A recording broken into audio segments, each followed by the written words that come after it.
Adik-adik, mari kita review latihan soal mengenai dinamika gerak lurus dari awal.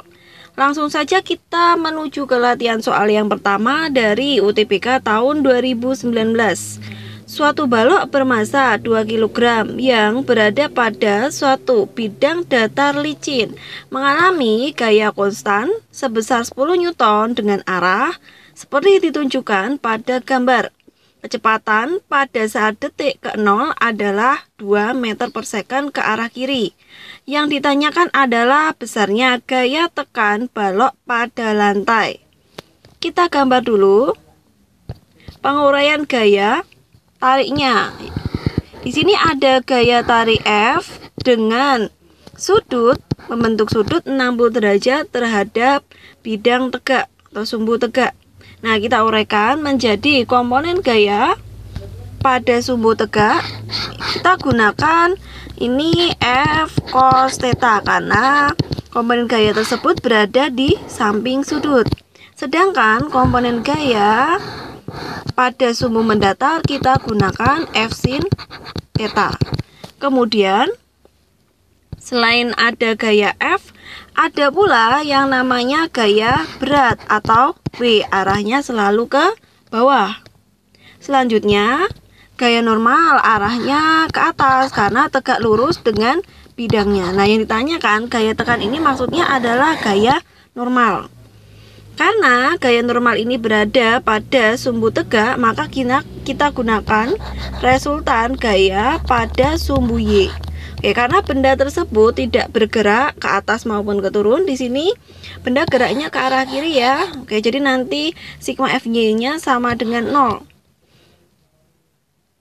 Terdapat gaya normal arahnya ke atas, jadi kita gunakan tanda positif di situ. Kemudian W dan F cos ke bawah, jadi kita gunakan tanda negatif sama dengan 0. Jadi nanti besarnya gaya normal sama dengan W ditambah dengan F cos, sudutnya adalah 60 derajat. W-nya adalah massa dikalikan dengan gravitasi, jadi nanti 20 ditambah F-nya 10 cos 60 adalah setengah. Hasilnya adalah 25 Newton. Jawabannya yang C. Latihan soal yang kedua masih dari UTBK tahun 2019. Suatu balok bermassa 2 kg berada pada suatu bidang datar yang licin mengalami gaya konstan sebesar 10 Newton dengan arah seperti ditunjukkan pada gambar. Kecepatan pada saat detik ke-0 adalah 2 meter per second ke arah kiri. Balok akan bergerak, jadi nanti di sini kita akan mengecek ya, ini baloknya itu bergerak diperlambat ataukah dipercepat. Di sini saya gambar lebih ulang ya, Dek ya, biar lebih jelas. Kita uraikan gayanya menjadi gaya yang ada di komponen sumbu tegak, yaitu F cos 60. Kita gunakan cos karena gaya tersebut berada di samping sudut.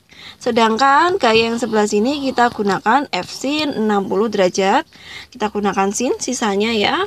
Nah, mula-mula kita cari terlebih dahulu besar percepatan yang bekerja pada balok. Diketahui F tadi sama dengan 10 Newton, kemudian masanya adalah 2 kg. Nah, kita cari percepatannya. Jadi benda ini bergerak ke kiri ya awalnya dengan kecepatan awal 2 meter per second. Jadi nanti kita gunakan resultan gaya di sumbu X karena gerak benda ada pada sumbu X. Jadi nanti sigma Fx dibagi dengan M. Pada sumbu X hanya bekerja gaya F sin 60 karena tadi dikatakan bahwa bidangnya licin. Dibagi dengan massa, jadi nanti kita punya F-nya 10 dikalikan dengan sin 60 adalah setengah akar 3 dibagi massanya 2. Jadi kita punya di sini hasilnya adalah 2,5 akar 3. Setelah kita punya percepatan di sini, benda ini bergerak awalnya ke kiri. Nah, di sini ada gaya arahnya berlawanan dengan gerak benda. Akibatnya nanti benda akan bergerak diperlambat. Oke ya, pertama-tama benda mengalami GLBP diperlambat. Nah, karena mengalami GLBP diperlambat, maka dia akan berhenti suatu saat nanti ya. Nah, untuk mencari kapan dia berhenti, kita gunakan persamaan GLBP diperlambat. Rumusnya adalah VT sama dengan V0 dikurangin A kalikan T. Nah, di sini VT-nya kita gunakan 0 karena kita ingin cari kapan dia berhenti. Kemudian V0-nya adalah 2. Percepatannya adalah 2,5 akar 3. Pindah ruas, jadi nanti kita punya 2,5 akar 3 sama dengan 2. Ini kurang T. Jadi nanti T-nya sama dengan 2 per 2,5 akar 3. Atau kalau dikaliin 2 ya, atas bawah nanti hasilnya adalah 4 per 5 akar 3 second. Tuh ya, jadi nanti kalau kita buat grafik, maka benda tersebut dari awalnya kecepatannya 2, lama-lama dia semakin melambat hingga akhirnya pada waktu 2 per 2,5 akar 3 atau 4 per 5 akar 3 dia berhenti.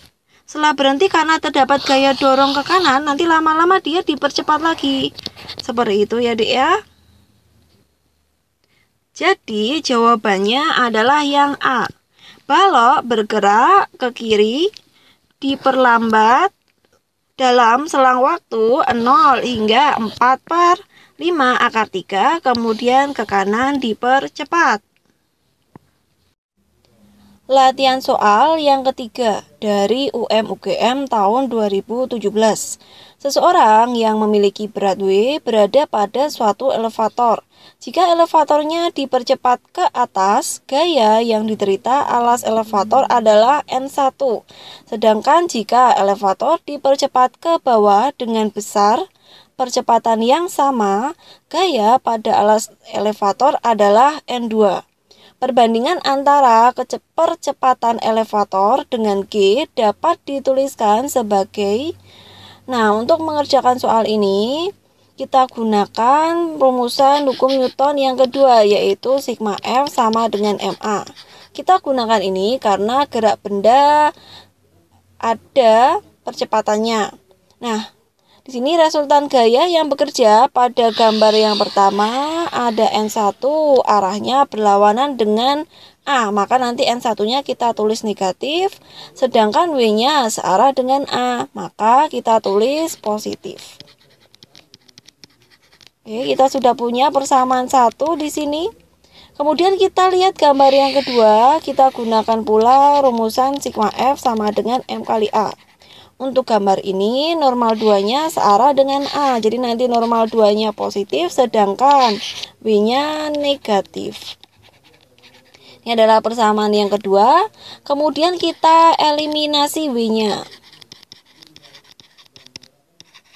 Kita tulis ulang, W min N1 sama dengan MA. Ini adalah persamaan yang pertama. Kemudian persamaan yang kedua, N2 min W sama dengan MA. Kemudian kita jumlahkan, nanti W-nya habis ya, Dek ya. Jadi nanti kita punya N2 min N1 sama dengan 2MA. Percepatan yang bekerja adalah N2 min N1 dibagi dengan 2M. Untuk mencari perbandingan antara A per G, A percepatan dan G gravitasi, kita bagi aja dengan G-nya. Jadi nanti N2 min N1 di sini ketambahan G. Maka hasilnya adalah N2 min N1 dibagi dengan 2W. Jawabannya adalah yang B. Latihan soal yang keempat dari SBMPTN tahun 2016. Benda A yang bermassa 100 kg ditempatkan pada suatu permukaan datar yang licin. Di permukaan ini licin. Kemudian benda B bermassa 20 kg ditempatkan pada permukaan atas benda A. Terdapat gesekan antara permukaan benda A dan permukaan benda B. Di sini ada gesekan, jadi kasar. Benda A ditarik oleh suatu gaya mendatar F. sehingga benda A bergerak dengan percepatan 6 meter per second kuadrat, sedangkan benda B bergerak dengan percepatan 4 meter per second kuadrat. Kenapa ini berbeda, Dek? Jadi gini, ketika kita menarik sebuah benda, di mana ada benda lain yang terdapat di atasnya, maka seolah-olah B ini semacam terdapat dorongan, gitu ya. Jadi nanti B itu seolah-olah bergerak mundur. Maka di sini percepatannya menjadi berbeda atau lebih kecil. Kemudian di sini ditanyakan berapa gaya tarik F tersebut. Untuk menyelesaikan persoalan tersebut, mula-mula kita gambar terlebih dahulu masing-masing bendanya, benda B dan juga benda A. Kemudian tadi diketahui bahwa massa benda B adalah 20 kg, sedangkan massa benda A adalah 100 kg. Ditanyakan berapa besar gaya tarik F. Nah, kita uraikan terlebih dahulu resultan gaya yang bekerja pada benda B. Sigma Fp sama dengan Mp dikalikan dengan A. Pada benda B ini hanya bekerja gaya gesek, yaitu Fk. Kita gunakan Fk karena diketahui adanya percepatan. Jadi benda itu pasti bergerak.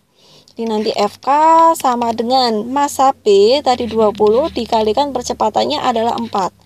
Hasilnya adalah 80 Newton. Setelah Fk-nya ketemu, kita lanjutkan rumuskan resultan gaya yang bekerja pada benda A. Sigma F A sama dengan MA kalikan A. Pada benda A ada gaya F, di situ searah dengan A, kemudian Fk-nya berlawanan. Min Fk sama dengan MA dikalikan dengan A. Nah, Fk tadi sudah kita cari hasilnya 80, kemudian MA-nya adalah 100, percepatan pada benda A adalah 6. Jadi nanti besarnya F sama dengan 600 ditambah 80, hasilnya adalah 680 Newton. Jadi jawabannya adalah yang D.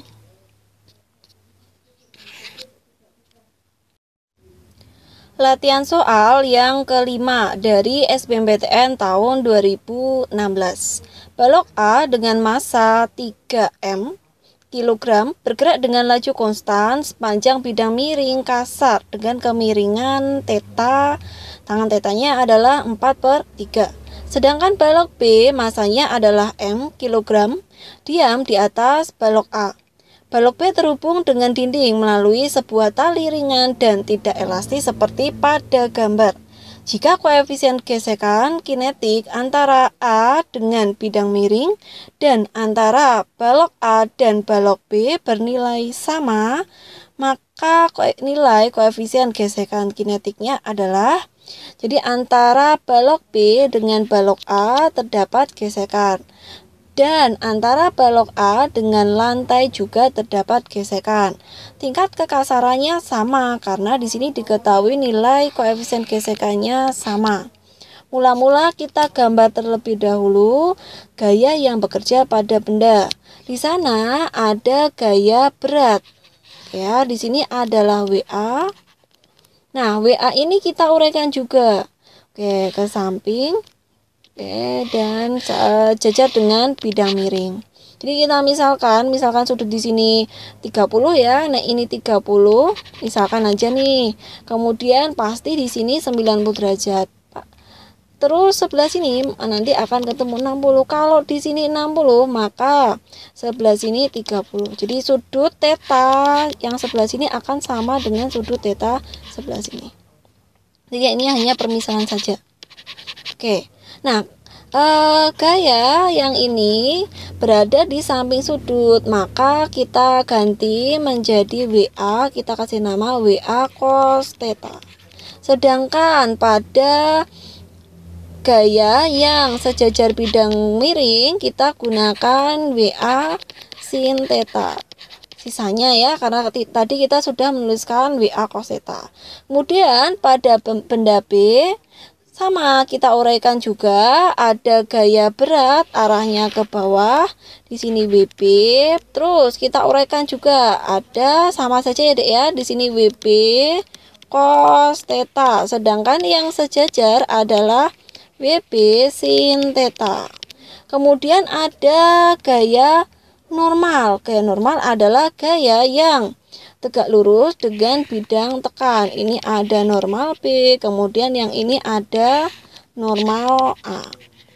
Antara balok B dengan balok A terdapat gaya gesekan. Karena arahnya ke bawah ya, maka nanti gaya gesekannya ke atas. Jadi nanti FAB, yang sebelah sini adalah F antara A dengan lantai.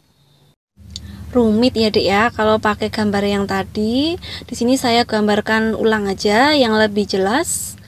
Nah, mula-mula kita selesaikan dengan merumuskan gaya normal yang bekerja pada benda. Oke, kita rumuskan dulu gaya normal yang bekerja pada benda A menggunakan persamaan sigma F Y B sama dengan 0. Pada benda B, di sini ada gaya normal B yang arahnya ke atas dan WB cos theta yang arahnya ke bawah. Nah, di sini kita gunakan sigma F sama dengan 0 karena benda tidak bergerak naik maupun turun. Nanti besarnya NB sama dengan WB cos theta. WB ini besarnya adalah M kali G, masanya adalah M, jadi nanti WB-nya adalah M kali G. Cos theta kita bisa cari menggunakan perbandingan tangan theta sama dengan 4/3. Kita gambar dulu. Tangan itu adalah perbandingan antara depan dengan samping. Maka dengan menggunakan teorema Pythagoras, maka sisi miringnya adalah 5. Nilai cos theta adalah samping dibagi dengan miring. Sedangkan nilai sin theta-nya adalah depan dibagi dengan miring. Nanti cos theta ini adalah 0,6 atau 3/5 tadi. Ya, ini 0,6 mg. Kemudian untuk normal A-nya kita gunakan sigma FYA sama dengan 0. Pada benda A terdapat normal A, kemudian ada WA cos theta dan juga WB cos theta. Kita gunakan WB juga karena benda ini, benda A itu seolah terbebani oleh benda B. Maka nanti besarnya normal A sama dengan WA cos theta ditambah dengan WB cos theta. Kita hitung WA-nya adalah 3M kali G. Kemudian nilai cos theta adalah 0,6. Sedangkan WB-nya adalah M kali G, cos theta-nya 0,6. Ini kalau dikali hasilnya 1,8 mg ditambah dengan 0,6 mg. Hasilnya adalah 2,4 mg. Setelah gaya normal A dan gaya normal B ketemu, yaitu 0,6 mg untuk NA-nya dan NB-nya adalah 2,4, kita tinjau gerak pada benda A aja. Nah, pada benda A di sini berlaku kecepatan konstan, maka nanti besar resultan gaya terhadap sumbu mendatar atau sumbu X ya, yang sejajar dengan bidang miring sama dengan 0. Karena kecepatannya tetap tadi. Nah, di sini ada WA sin theta dan WA sin theta saja ya, Dek ya, yang searah dengan kecepatan benda. Jadi nanti WA sin theta-nya bernilai positif. Kemudian terdapat gaya gesek yang berlawanan dengan arah gerak benda, yaitu FKA dan FKB sama dengan 0. Nah, WA-nya kita uraikan, WA itu adalah M kali G, jadi nanti di sini kita punya 3 mg, itu ya, karena massa A-nya adalah 3M. Sin theta besarnya adalah 4/5 atau 0,8, dikurangin FKA ini kalau dijabarkan menjadi mu dikalikan dengan normal A. Sedangkan FKB kalau dijabarkan menjadi mu kalikan dengan normal B, sama dengan 0. Jadi nanti kita punya 3 dikalikan 0,8 itu 2,4 mg dikurangin mu Na-nya adalah 0,6 mg, sedangkan yang ini mu dikalikan dengan 2,4 mg sama dengan 0. Dipindah ruas, 2,4 mg sama dengan mu kalikan mg dikalikan dengan 0,6 ditambah 2,4. Nah, mg-nya bisa dicoret, jadi kita punya 2,4 sama dengan, kalau dijumlahin jadi 3 mu. Maka mu kita ketemu 2,4 dibagi 3 sama dengan 0,8. Jadi jawabannya yang E. Koefisien gesekan kinetiknya adalah 0,8.